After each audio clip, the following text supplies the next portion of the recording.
ගුවන් යානයකට යුද ටැංකියක්, යුද වාහන, හමුදා බටයෙන් සිය ගණනක් ඒ විතරක් නෙමෙයි මේ ගුවන් යානයක් ඇතුලේ තවත් ගුවන් යානා. ඒ කියන්නේ හෙලිකොප්ටර්ස්, ගුවන් යානා බඳවල් එකම ගුවන් ගමනකින් ලෝකයේ වටේ රැගෙන යන්න පුළුවන් වුණොත් කොහොමද තියෙයිද? ඕනෑම ධාවන පතයකට ගොඩ බස්වන්න පුළුවන් ගුවන් යානාවලට අහසින් ඉන්ධන පුරවන්න පුළුවන් ඕනෑම යුදමය තත්වයකදී සිවිල් වැසියන් ආරක්ෂිතව ඉවත් කිරීමට සහ ලෝකයේ වඩාත්ම අවදානම් සහගත ප්‍රදේශවලට අත්‍යවශ්‍ය සැපයුම් ලබා දීමට අපි අද කතා කරන්න යන ගුවන් යානාවලට විශේෂයෙන්ම හැකියාව තියෙනවා. අද අපි කතා කරන්න යන්නේ සාමාන්‍ය භාණ්ඩ ප්‍රවාහන ගුවන් යානා ගැන නෙවෙයි, යුද මෙහෙයුම් වලට සහයෝගය දෙන මානුෂීය මෙහෙයුම් වලට වගේම ආපදා සහන සැලසීමට ඕනෑම ගුවන් හමුදාවක තියෙන වැදගත්ම ලෝකයේ දැවැන්ත ගුවන් යාන වර්ග කිහිපයක් ගැන තමයි ඔයාලට අද අපි අරගෙන එන්නේ. ඉතින් වීඩියෝ එක අවසානයේ වෙනකම්ම රැඳිලා ඉන්න ලෝකයේ විශාලම භාණ්ඩ ප්‍රවාහන යානය ගැනත් ඔයාලා නොදන්න තොරතුරු අපි අද ඔයාලට කියනවා.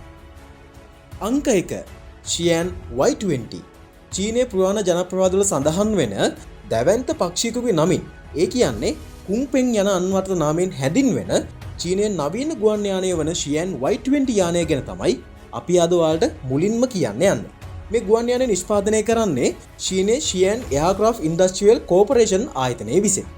Y20 යානය කියන්නේ චීනයේ ගුවන් යාන නිෂ්පාදන කර්මාන්තයේ විශාලම හැරියුම් ලක්ෂයක් වන අතරම ඒ ගෝලීය හමුදා මෙහෙයුම් වලට සහයෝගය දැක්වීමට හැකි දුර බැහැර ප්‍රදේශ වෙත විශාල විදියට භාණ්ඩ ප්‍රවාහනය කරන්නත් පුළුවන් ගුවන් යානයක් විදිහට රටට විශාල ශක්තියක් ලබා දෙනවා. ටොන් 66ක පමණ භාණ්ඩ ප්‍රවාහන ධාරිතාවයක් තියෙන මේ ගුවන් යානයට විශාල වාහන, හෙලිකොප්ටර්ස්, මිසයිල් පද්ධති, ඉංජිනේරු උපකරණ, ඒ විතරක් නෙමෙයි සොල්දාදුවන් 100 ගණනක් රැගෙන යන්නත් පුළුවන්. මේ යානයේ තියෙන විශාල භාණ්ඩ රඳවනය වගේම මෙහෙයුම් පද්ධති නිසා ඕනෑම මෙහෙයුමක් කාර්යක්ෂමව කරගන්නත් මේ ගුවන් යානයට පුළුවන්කමක් තියෙනවා.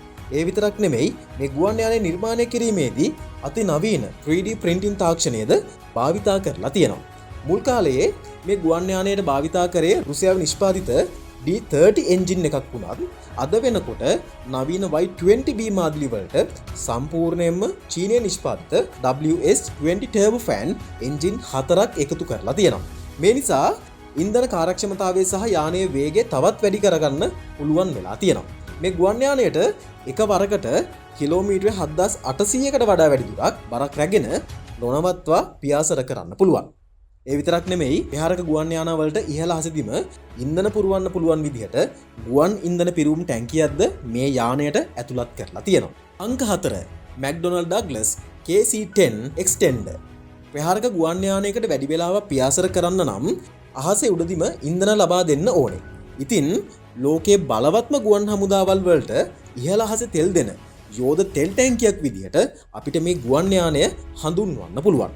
දශක ගණනාවක් තිස්සේ සේවය කරපු ගුවන් යානයක් තමයි McDonnell Douglas KC-10 Extender කියන්නේ.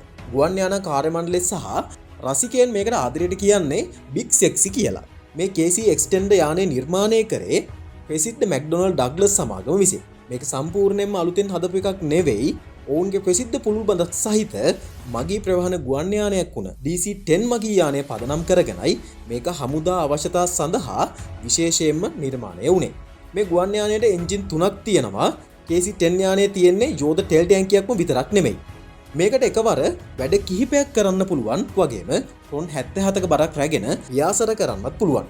විශේෂ ඉන්ධන නල පද්ධතියක් හරහා, ඒ කියන්නේ ෆ්ලයින් බූම් එකක් මගින් නාවික හමුදා ගුවන් යානාවලට වගේම එකම ගුවන් ගමනකදී විවිධ වර්ගයේ යානාවලට ඉන්ධන ලබා දෙන්න මේකට පුළුවන්කමක් තියෙනවා. ඇමරිකානු එක්සත් ජනපද ගුවන් හමුදාව වෙනුවෙන් 1981 වසරේ සේවයට එක්වුණු මේ KC-10 යානා 60ක් පමණයි නිෂ්පාදනය කරේ. ඒ විතරක් නෙමෙයි, ගල්ෆ් යුද්ධයේදී ලිබියානු මෙහෙයුම් වලදී වගේම ඇෆ්ගනිස්තාන යුද්ධයෙන් අවතැන් වූවන් ඉවත් කරගන්න මේ ගුවන් යානා විශේෂ සැලකිය යුතු දායකත්වයක් ලබා දීලා තිබුණා. කොහොම වුණත් දශක 4කට අධික කාලයක් සේවයේ යෙදුණු මේ ගුවන් යානය 2024 සැප්තැම්බර් මාසයේදී ඇමරිකානු ගුවන් හමුදාව විසින් නිල වශයෙන් විශ්‍රාම ගන්වා තිබෙනවා.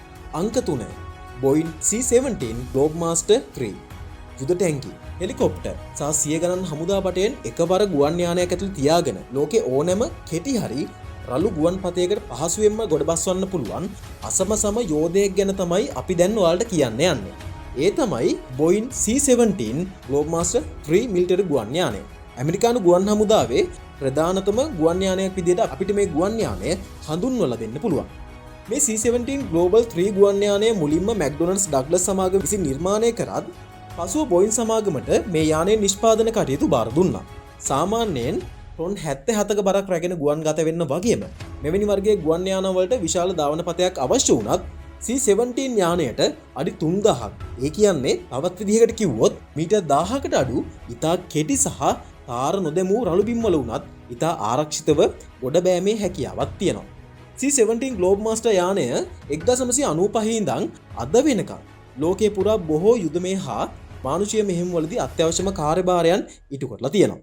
ඉරාකය, ඇෆ්ගනිස්තානය වැනි යුද කලාපවලට අත්‍යවශ්‍ය ආහාර, ඖෂධ සහ ආයුධ රැගෙන යාමට මෙන්ම ලෝකයේ කොතනක හරි හදිසි සුනාමි තත්ත්වයක්, භූමිකම්පා වැනි ස්වභාවික ආපදාවක් සිදු වුණාම ඊට අවශ්‍ය සහන සේවා කඩිනමින් රැගෙන යාමටත් මේ ගුවන් යානය තමයි බොහෝ වෙලාවට යොදාගන්නේ. ඇමරිකානු ගුවන් හමුදාවට අමතරව බ්‍රිතාන්‍ය, ඕස්ට්‍රේලියාව, ඉන්දියාව, කැනඩාව වැනි ප්‍රධාන පෙළේ රටවල් කිහිපයක්ම තම ගුවන් හමුදාවන් සඳහා මේ C-17 යාන මිලදීගෙන භාවිතා කරනවා.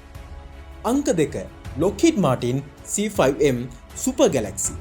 මේ දැවැන්ත ගුවන් යානය නිෂ්පාදනය කරේ Lockheed Martin ආයතනය විසින්. ඒ 1960 දශකයේ අගභාගයේදී. මුල් කාලේ මේකට C5 Galaxy කියලා කිව්වත් පසුකාලීනව මේකේ එන්ජින් සහ තාක්ෂණය මුළුමනින්ම අලුත් කරලා C5 Super Galaxy නමින් නවීන තත්ත්වයට පත් කරලා තියෙනවා. C5M Super Galaxy යානයට ටොන් 122ක් පමණ රැගෙන යන්න පුළුවන්. ඒ කියන්නේ මේ යානයට ඇමරිකානු හමුදා ප්‍රධාන යුද ටැංකි හෙලිකොප්ටර් කිහිපයක් එකවර රැගෙන පියාසර කරන්න පුළුවන්. යානයේ ඉහළ තට්ටුවේ හමුදා බටයෙන් 73 දෙනෙකුට සහ පහළ තට්ටුවේ විශාල භාණ්ඩ ප්‍රමාණයක් රැගෙන පහසුවෙන් ගමන් කරන්න පුළුවන්. මේ තරම් බරක් අරගෙන මේ ගුවන් යානයට පියාසර කරන්න බලය දෙන්නේ CF6 turbofan engine මගින්. ඒ විතරක් නෙමෙයි අහසේදී වෙනත් ඉන්ධන ලබා දෙන ඉන්ධන ටැංකි සහිත යානාවලින් ඉන්ධන ලබා ගනිමින් ලෝකයේ වටා වුණත් නොනවත්වා පියාසර කිරීමේ හැකියාවක් මේකට තියෙනවා. ඇමරිකානු හමුදාවට ලෝකයේ ඕනම කෙළවරක හදිසි යුද හෝ මානුෂීය මෙහෙයුමක් ක්‍රියාත්මක කිරීමට අවශ්‍ය වන යුද උපකරණ, යුද ටැංකි සහ අවියායුධ කඩනමින් ප්‍රවාහනය කරන්නේ අපි දැන් කතා කරන C5M යානා මගින්. වියට්නාම් යුද්ධයේදී පටන් ගල්ෆ් යුද්ධය, ඉරාකය සහ ඇෆ්ගනිස්තානය දක්වා වූ සෑම ප්‍රධාන මෙහෙයුමකදීම ඇමරිකාවේ ප්‍රධාන භාණ්ඩ ප්‍රවාහකයා වුණේ මේ සුපර් ගැලැක්සි යානයයි. ලෝකයේ වෙනත් කිසිදු ගුවන් යානයකට පැටවිය නොහැකි තරම් විශාල භාණ්ඩ ප්‍රමාණයක් එකවර ප්‍රවාහනය කිරීමේ හැකියාව තියෙන්නේ මේ යානයට විතරයි. අංක 1 Antonov AN-120 ලෝකයේ තියෙන බරම සහ විශාල මිලිටරි ප්‍රවාහන ගුවන් යාන අතරින් මුල්ම තැන ගන්න අහසේ පියාසර කරන තවත් එක යෝධයෙක් ගැන තමයි අපි ඔබට කියන්න යන්නේ. ඒ තමයි සෝවියට් සමයේ නිර්මාණය වුණ Antonov AN-124 රුස් යානය. සාමාන්‍ය මගී ප්‍රවාහන ගුවන් යානා වගේ නෙවෙයි, දුම්රිය එන්ජින්, යෝධ නැව්වල කොටස් වගේම මුළු යුද ටැංකි සමූහයක්ම එකවර පටවගෙන පියාසර කරන්න පුළුවන්. මේ AN-120 ගුවන් යානය නිර්මාණය කළේ 1990 දශකයේදී සෝවියට් සංගමයේ ඇන්ටනෝව් ඩිසයින් ආයතනය විසින්.